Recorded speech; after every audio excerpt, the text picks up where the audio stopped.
Hi, this is Tim of the 1916 Company. Welcome and thanks for logging on. If you love this watch, email me, Team Mosso at the1916company.com for purchase pricing and availability questions concerning this watch.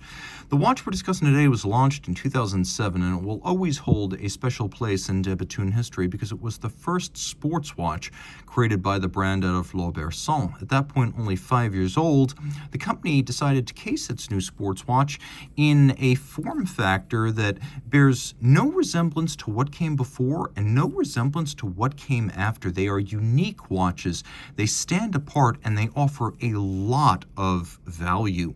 200-meter water resistance, power reserve of 6 days, shock resistant, water resistant, and in the case of this example, a genuine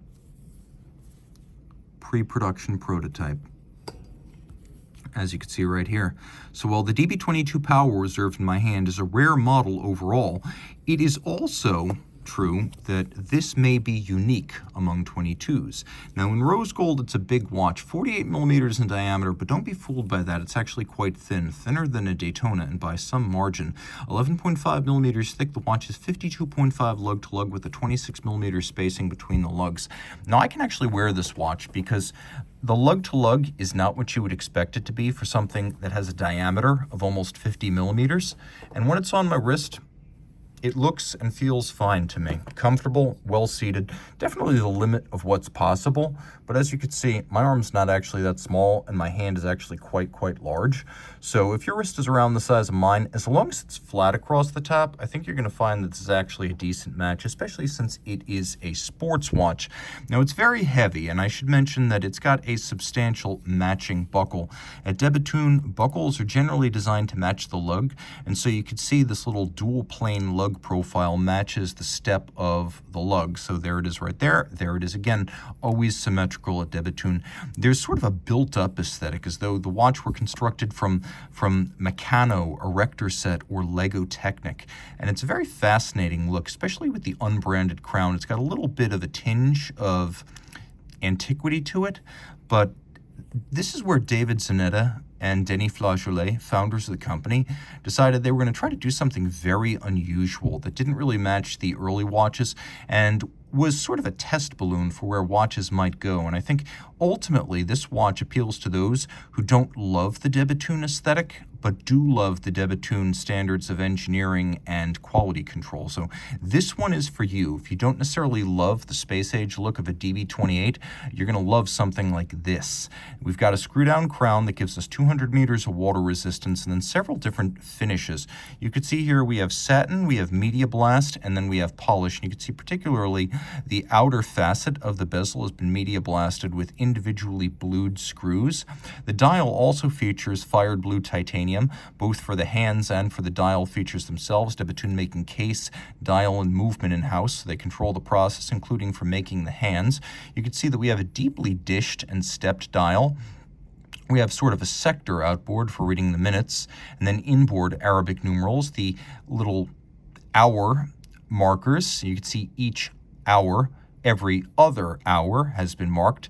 And then we have matte and polished hands at center for better contrast over a lathe-engraved concentric microlight. Microlight is DB22's version of guilloche, where a Breguet-style rosette doesn't really belong. Microlight can give you texturing, and so that's how the company uses it. Now you can see that the junction of the hands is designed to echo the junction with the rotor bearing on the reverse side. And then we have a power reserve indicator up at the top. And as you can see, as the watch is wound, it has a power reserve of 6 days. You will see the power reserve change from red to black, and it'll change from the right to the left as the watch winds. You can wind it manually. Of course, you can also allow it to wind itself, just like that.